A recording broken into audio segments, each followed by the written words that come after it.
Hi everyone, it's Heidi from flutterbyheidi.co.uk, back again with another project, and this time it's a cute little project that would be great for Christmas craft fairs, as it's just a little chapstick holder.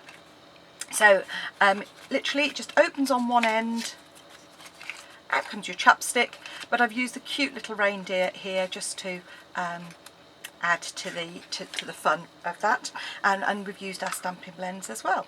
So off we go with the project.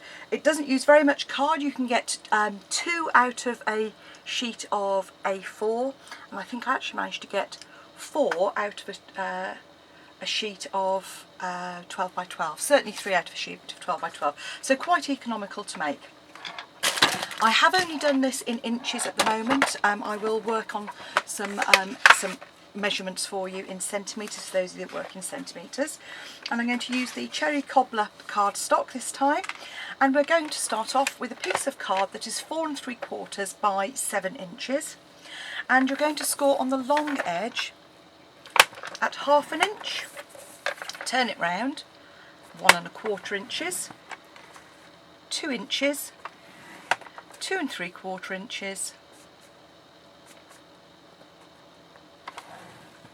5 inches, and that's to make our little back. On the short we're going to score at 3/4 inch, turn it round 3 1/2 inches and 4 1/4 inches, and that's it. We've got a little tuck-in flap for the other side as well. So pop your scoreboard to one side, or your trimmer, and we're just going to fold and burnish those score lines. So just come in with your bone folder and just reinforce those. As always with box making, it's a good idea to reinforce them so that they lie nice and flat, but in particular when you're making something that's quite small. Okay.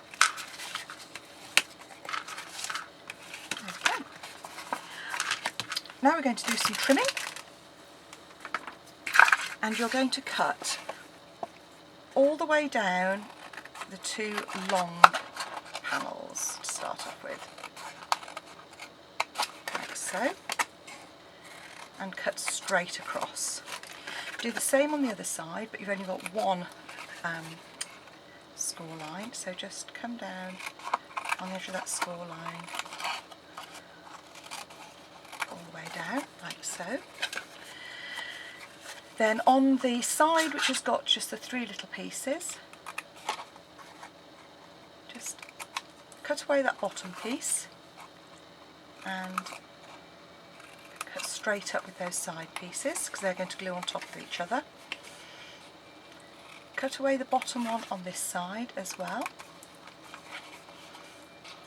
and cut up like so. And this is where you're going to fold up, and so this top one is going to be your fold-in flap. So you want to trim away that top one, and you want to trim away the little flap on that one as well. So you'll end up with something that looks like this. If I put that down, you're just going to notch very slightly on that little tab, because that's obviously going to tuck in and make it easier for you. Then quite simply, just come along with a bit of fuse and fold this top flap down, like so. Then before you do anything else, come in with your classic label, and you're going to punch a hole in this second one. And if you push it in with the flap tucked in as far as it will go, and just line it up and punch, and that's created your little window.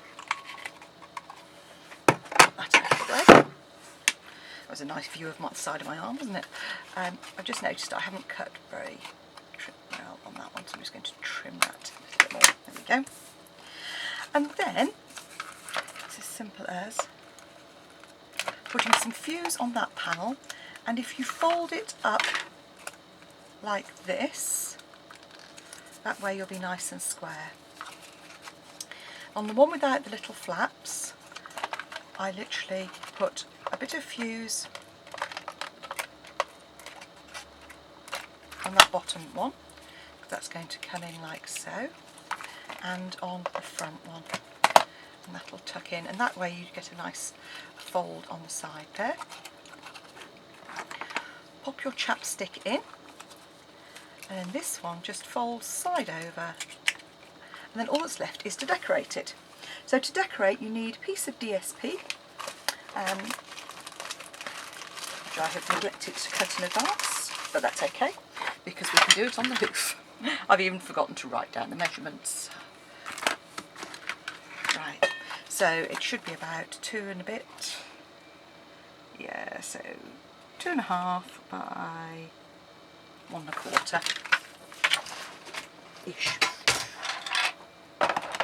So a quick trim, long edge 2.5 by 1.25. Might not look quite right. No, that's fine. Can you see it just gives a nice little border on the side there. That was my lamp. I can do these projects and do nothing, switch the video on and it all goes to pot. So there we go, there's our basic little holder.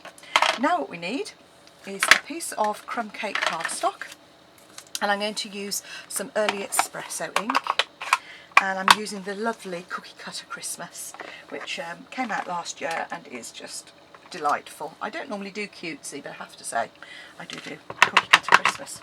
So early espresso ink, and just stamp our reindeer. I'm then going to come in and colour it using our stamping blends. Use the brush tip and just come in,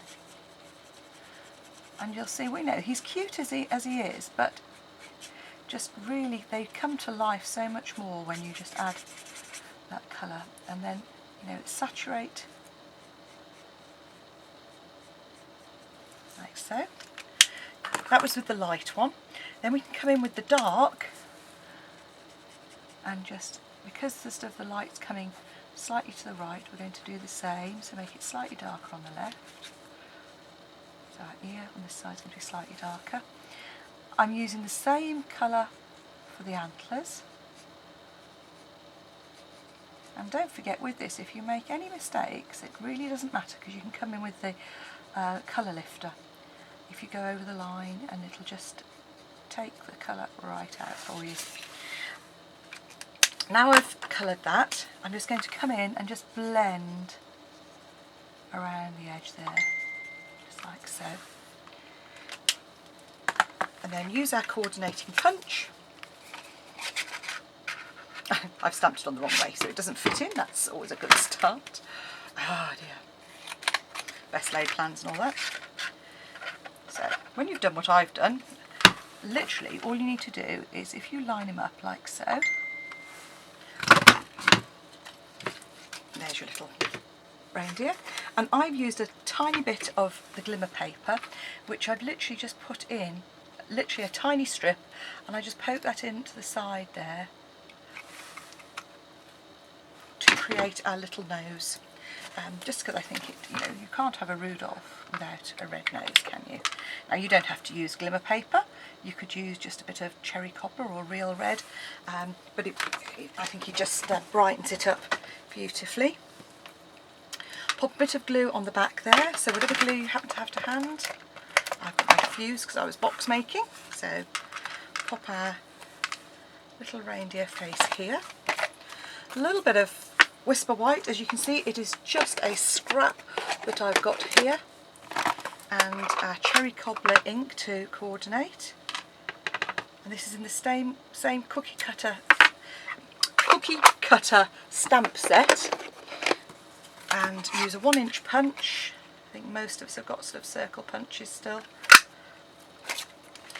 And use a scrap of cherry cobbler in the 1 1/4 inch. So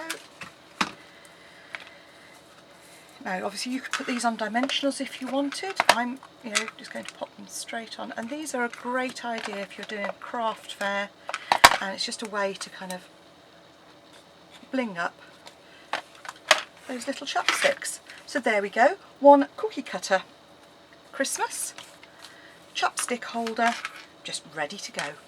Thanks for watching.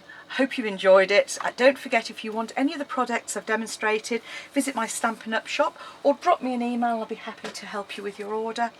And come back and see me again soon. Bye.